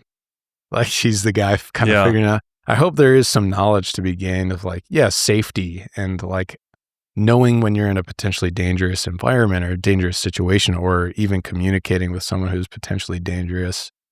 Those aspects of these stories are also, I think, beneficial in a way. Yeah. Well, this is interesting too, on this whole, since we're talking about, truck stops and a truck stop killer. This is from 2024 from News Nation. Over 850 murders linked to long haul truckers. This is from the FBI. Yep. There's 25 trucker serial killers in prison, 450 plus suspects investigated. Holy shit. Former assistant FBI director spent a year in a semi-truck researching. Whoa. That's fascinating. Yeah. Which that's a whole other thing. So it's like, I love diving into the investigative parts of it, and understanding how you go about looking into these cases and connecting cases. Because ultimately, I'm on the side of like, I just want to see more cases solved. I just want to see more murder solved and loved ones who have answers as to what happened to them. Because I've had the absolute pleasure of spending time with a number of victims over the years, and that they have really inspired me to like look into this more, because it's they need more support. They need more, they need more people that are interested in actually getting answers and solving it, not just being like, oh, I was entertained for an hour. Yeah, right. Now moving on with my life. Yeah. If you've made it this far in the episode, go down to the link and go donate to the DNA Doe project. Yeah. right And if you're now. still listening, type real one. Leave us a comment, real one, because we appreciate you if you're still That's here good. listening Yeah. to us Yeah. ramble here at the end. Oh, But yeah. and shout out to all of our lights out truckers out there, man. Yeah, we don't want to like demonize Yeah. every single trucker. There's a out lot there. of great people that have that profession, and honestly, we couldn't have the society that we have without you. No, It's very important. our economy would collapse instantly if we Yes. didn't have truckers. Yeah. And I know there's a lot of you that listen to the show, and we appreciate you. And stay safe out there as well. But yeah, we're gonna go ahead and wrap up today's episode there. Appreciate you for joining us, and yeah, obviously let us know your thoughts on the episode below, and your thoughts on Melissa and what she's doing, and all the links for the nonprofit we talked about will be below as well. But we will see you guys next week. Until then, lights out, everybody.